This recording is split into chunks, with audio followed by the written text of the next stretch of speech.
किसी को राजा बनाते नहीं, बनाते हैं तो उसे कभी हटने नहीं देते। हम जब नए नए बाबा बने तो टीवी मीडिया में फेमस भय, तो कुछ लोग पता है क्या बोले, बोले 2-4 साल के हैं, रुक जाओ सब खत्म हो जाएगा। कैसे शक्ति वक्ति होवे 2-4 साल से ज्यादा नहीं टिकती है, चली जाती है। लोग हम पे ही ऐसा कहे और हमारे पीठ पीछे ऐसा कहे। तो एक दिन रात को हम अपने गुरुजी सन्यासी बाबा से पूछे, बाबा लोग हमारे लिए कह रहे हैं कि 2-4 साल में सब शक्ति खत्म हो जाएगी, क्या ये बात सही है? पता है गुरुजी क्या बोले? बोले बेटा जिसने शक्ति सीखी हो वो उसकी शक्ति खत्म हो जाती है, जिसे शक्ति मिलती है उसकी कभी खत्म नहीं होती है। आहा, तो कोई चीज तुम प्राप्त करोगे मेरे पागलों तो उसमें मन में तुम्हारे भय बना रहेगा। मेरे प्रियजनों, मेरी आत्माओं, याद रखना, नौकर को दिक्कत है नौकरी ना चली जाए, नेता को दिक्कत है गद्दी ना चली जाए, पुलिस वालों को दिक्कत है कलम ना फंस जाए, व्यापारी को दिक्कत है व्यापार ना चला जाए, साधु को दिक्कत है बदनाम ना हो जाए, धनवान को दिक्कत है गरीब ना हो जाए, रूपवान को दिक्कत है बुढ़ापा ना आ जाए, पत्नी को दिक्कत है पति को दूसरी ना मिल जाए, प्रेमी को दिक्कत है इसको दूसरा ना मिल जाए। इन सब झंझटों से बचने का एक रास्ता हमारे पास है, तुम रक्षक काहू को डरना, हनुमान जी की शरण पकड़ लो। रक्षा करने की जिम्मेवारी हनुमान जी की है। किसकी है? बोलो बोलो बोलो, जरा जोर से बोलो। और जिसकी रक्षा हनुमान जी करें उसका कोई बाल बांका कर सकता क्या? जरा जम के बोलो। जिसकी गारंटी हनुमान जी ले ले उसका कोई बाल बांका कर सकता है क्या? तुलसीदास जी की जिम्मेवारी हनुमान जी ने ली। कितनी रामचरितमानस की परीक्षा नहीं हुई, विश्वनाथ जी के मंदिर में रामायण को रखा गया, चोरों को भेजा, किस लिए? रामायण चुरा लाओ। वहां के पंडितों ने चुरा लाओ, न रहे बीन न बजे बांसुरी। चोर चोरी करने गए तो क्या देखते हैं, जिस मंदिर में ताला बंद करके रामायण जी को रखा उस मंदिर के बाहर 2 सुंदर पुरुष धनुष मान लिए हुए पहरा दे रहे हैं। मेरे पागलों, एक बात तुम अपनी जिंदगी में याद रखना, तुम यदि भगवान के भरोसे रहोगे ना, भगवान तुम्हें कभी डूबने नहीं देंगे। तुम खुद के भरोसे पर जियोगे तो डूबना तो पक्का है, पर यदि तुम भगवान के भरोसे पर जियोगे ना तुम्हें डूबने। एक रामायण का प्रसंग है जटायु जी का, बड़ा अद्भुत प्रसंग है, बड़ा मार्मिक है, सीखने योग्य है। ये कथा सुन लो तुम्हें बहुत समझ आ जाएगी हमारी बात। ये तुम रक्षक काहू को डरना चौपाई समझ आ जाएगी। आहा, रावण ने जटायु जी के पंख काट दिए, सुना तुमने? पंख काटे तो जटायु जी जमीन में गिर गए। अच्छा, घाव हो और घाव में रेत लग जाए तो क्या होता है? दर्द होता कि नहीं? घाव में रेत लग गई, दोनों पंख कट गए, दोनों पैर ऊपर करके जटायु जी रोने लगे। राम राम राम राम राम राम राम राम राम पुकारने लगे। इतने में कान भरने वाले लोग आए जटायु जी के पास। वाह, बड़े राम राम राम राम करते थे, लो कट गए पंख। क्या कर लिया तुम्हारे राम जी ने? कुछ लोग ऐसे होते ना, क्या कर लिया तुम्हारे बाबा ने? ऐसे ही जटायु जी से बोले, बड़े राम राम राम राम राम करते थे, लो तुम्हारे पंख कट गए। क्या कर लिया राम जी ने?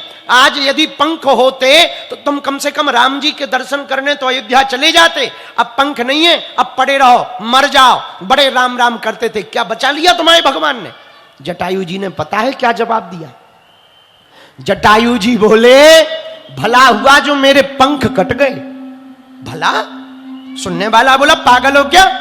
हाँ, जटायु जी बोले भला हुआ जो मेरे पंख कट गए। उसने कहा क्यों? जटायु जी बोले, यदि पंख होते तो मुझे अयोध्या जाना पड़ता, अब पंख नहीं है तो राम जी को मेरे पास आना पड़ेगा। अब राम जी आएंगे और हुआ भी वही। जटायु जी को अयोध्या नहीं जाना पड़ा। कौन आए? बोलो बोलो, जरा जोर से बोलो। राम जी आए कि नहीं आए? मेरे पागलों, यदि तुम भगवान के भरोसे रहोगे, भगवान तुम्हारा कभी भरोसा नहीं तोड़ेंगे, ये हम दावे के साथ कह सकते। इसीलिए तुलसीदास जी ने लिखा, सब सुख लाए तुम्हारी सरना,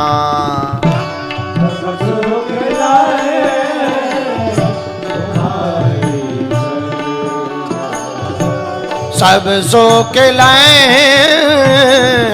तुम्हारी सरना,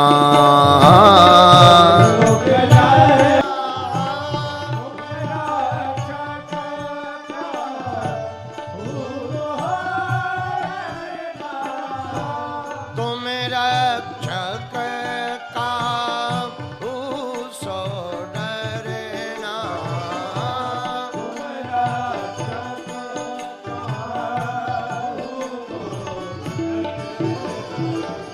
दोनों हाथ उठा के सीताराम सीताराम सीताराम कहिए,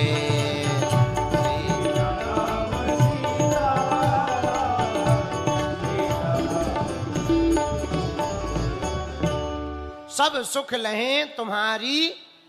अच्छा, सब सुख क्या है, इस पे तो हम कल परसों बता चुके, पर एक बार कुछ बातें और बताना चाहे। सब सुख क्या? कुछ लोगों के पास धन होता पर सुख होता पर शांति नहीं होती है।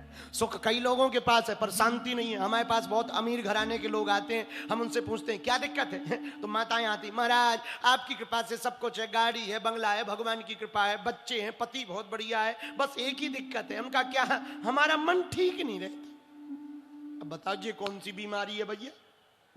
सब है, मन ठीक नहीं रहता, ये कौन सी बीमारी है? तो कुछ लोगों के पास सुख तो है, शांति नहीं है। और शांति तुम पड़ोसन मत समझ लेना। हाँ, शांति क्या है? शांति है संतुष्टि, आनंद। तो कुछ लोगों के पास सुख है, शांति नहीं है। अब शांति कैसे मिलेगी भैया?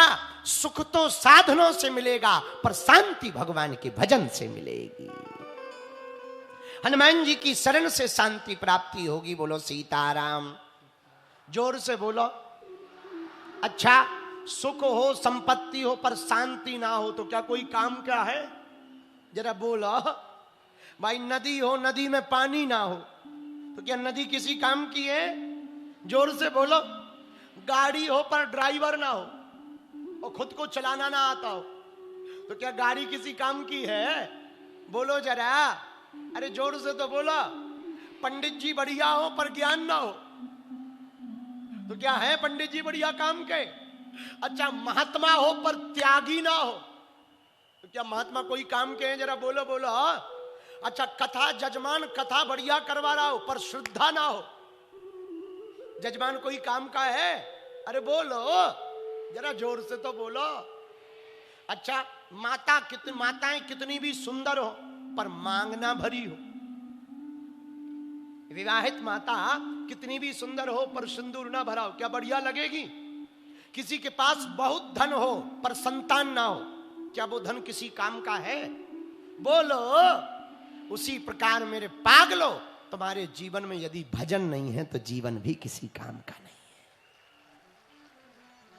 चेहरा हो, चेहरा सुंदर हो, नाक ना हो, नाक काट दी जाए, नाक कैसे लगोगे? विचार करो। ज्यादा तुम्हें वो है, कल लाल यहां लगा के देखना, नाक शीशा में, नाक पे लाल लाल तिलक लगा लेना यहां पे, और विचार करना यदि नाक कटी हो कैसे लगोगे? एक गांव में एक आदमी था, वो कुल्हाड़ी से, कुछ लोग ऐसे होते हैं नाक कटी हो तो दूसरों की भी कटी चाहे।